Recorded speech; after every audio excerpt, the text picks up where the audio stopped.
Have you ever realized that the system only worked because you were there? Well, that's not scalable. It takes a lot of effort indeed.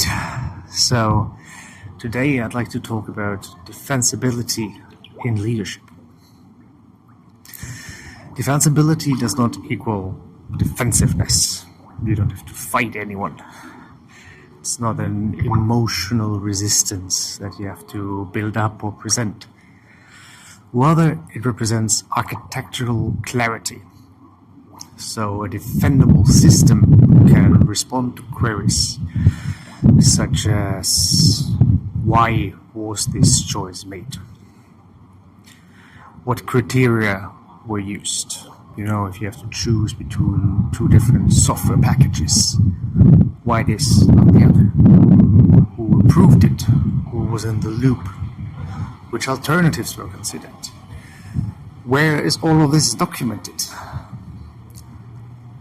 A defensible system can answer this without hesitation and without rebuilding, without any narrative corrections. If you have to recreate the logic later, the system becomes fragile. There's a basic leadership test to see if your system is defensible. Simply imagine an external auditor walking into your company tomorrow.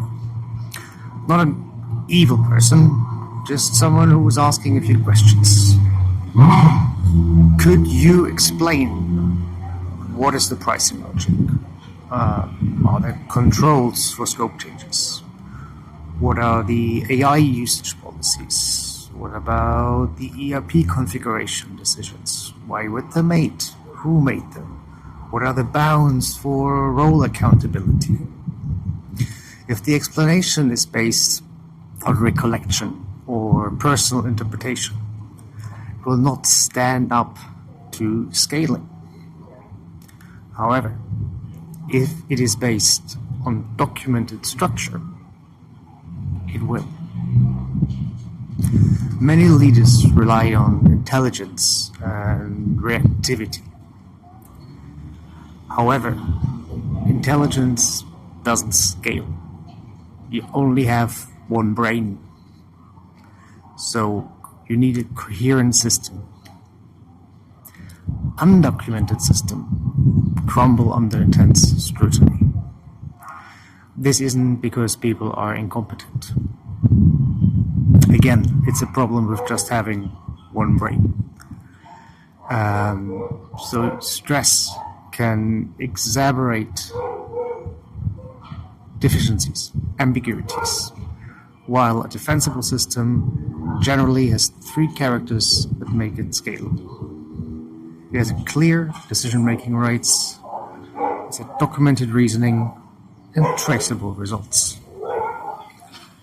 When challenged, the system responds with structure rather than explanations. This demonstrates leadership maturity, having a clear system in place. So when you're not there, it still works. If you cannot audit your procedures, or defend your AI deployment, or explain your ERP configuration, or your pricing strategy, you are vulnerable. This is some kind of comfort at first, right? You just do the way you think it is, but this comfort that you take in the beginning, that breeds fragility, which under strain will be exposed. Therefore, prepare a decision log for substantial operation changes. Define approval thresholds for different decisions. Document the evaluation criteria for selecting vendors, for selecting tools. Clearly write down why they were chosen over the other. You should also conduct regular internal reviews of all your systems, of your decision making and the structure.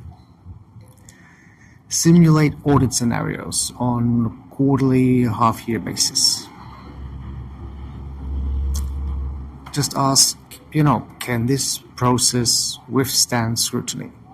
Are we set up correctly? If not, consider redesigning it.